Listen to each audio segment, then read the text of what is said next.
Let's talk about one of the hardest things in life. Suffering that just makes no sense. The kind of thing that hits you out of nowhere and makes you question everything. It's a problem we all face, right? But there's this ancient guide, kind of like a flight manual for the soul, that gives us a surprisingly real way to get through it. Okay, let's get into it. Yeah, 1 minute you're just cruising, everything seems clear, and then bam, you're completely socked in. The theologian Dr. Bruce Waltke uses this amazing analogy of a pilot who suddenly flies right into a thick, disorienting cloud.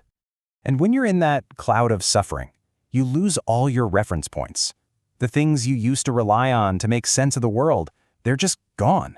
It feels like your own senses are betraying you. Why is this happening? Where did God go? It just doesn't add up anymore. Now, for a pilot, that moment of total disorientation is terrifying. It's where panic can take over and send the plane into a fatal spin.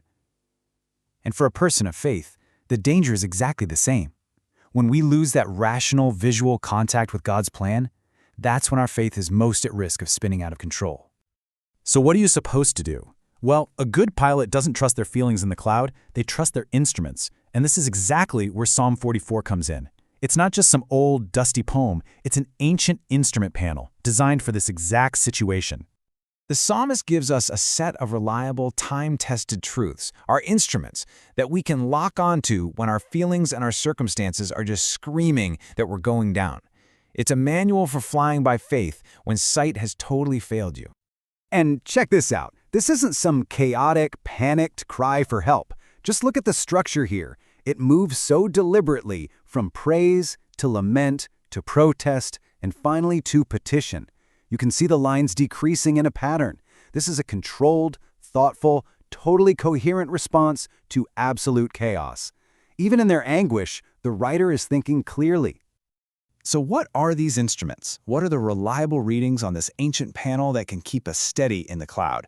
Let's break down the 4 essential truths Psalm 44 gives us to fly by. The very first instrument the psalmist checks is history.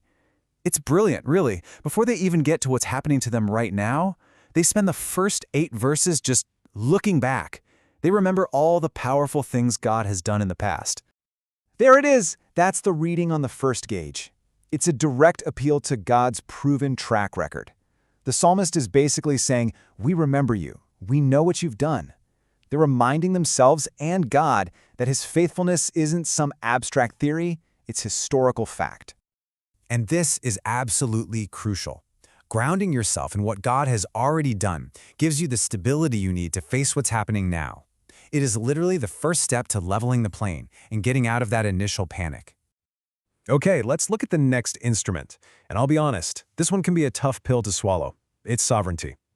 The psalmist doesn't blame bad luck or their enemies or fate. Nope, they turn right to God. I mean, just listen to how raw that is. But now you have rejected us. All through this lament, the psalmist says, you did this, you did that. They never, for 1 second, doubt that God is the one ultimately in control of their situation, even though it's incredibly painful to say. Now that might sound like just blaming God, but it's actually the opposite. It's a profound statement of faith. If God is in control even of this awful suffering, it means the plane hasn't just randomly spun out of control. There's a pilot. And that, right there, is an anchor in the storm. It keeps you from that faith-destroying spin. The third instrument is example. And here, the psalmist makes a really bold protest. They basically claim that this suffering isn't some kind of punishment for something they did wrong. They're innocent. They straight up declare their faithfulness. And this isn't them being arrogant or self-righteous. It's a crucial part of their argument. By highlighting the unjust nature of what's happening, they're connecting their story to this long, long history of righteous people who have suffered for no good reason. And you know what? There's an incredible comfort in that. It totally reframes the pain. Your suffering isn't a sign that you've been abandoned or that you've failed. No, it means you're now in the honored company of the faithful, of the saints, and even of Christ himself who walked this exact same path. So, we've checked the instruments, history, sovereignty, and example. But it's how this psalm ends, or more accurately, how it doesn't end, that holds maybe its most profound and challenging lesson for us. I mean, after all this raw honesty, this structured, desperate prayer, what happens? Surely God answers, right? The clouds part, the sun shines through, and the pilot lands the plane safely. That's what we'd expect. That's the story we want. But look at this. The psalmist doesn't give us that neat little bow at the end. There's no voice from heaven. There's no sudden rescue. The crisis is just left hanging there, totally unresolved. And this is the whole point. The instrument panel isn't an eject button. It's not designed to get you out of the storm. It's designed to help you fly through it. The kind of faith we see here gives you the tools for endurance, the instruments to keep flying straight and level while you're still very much in the middle of the cloud. So this psalm ends with this final, desperate plea, and this plea becomes the very last instrument on our panel.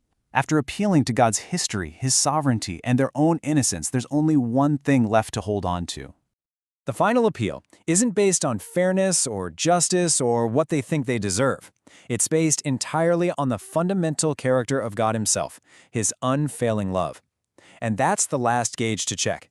When every other instrument on the panel is shaking and nothing else makes sense, the simple bedrock truth of God's love is the one thing that holds steady. You see, Psalm 44 teaches us that sometimes faith isn't about finding all the answers, or even about breaking out of the cloud. It's about knowing which instruments you can trust to fly straight through it. So the question for all of us is, when you're flying blind, what truths do you hold on to?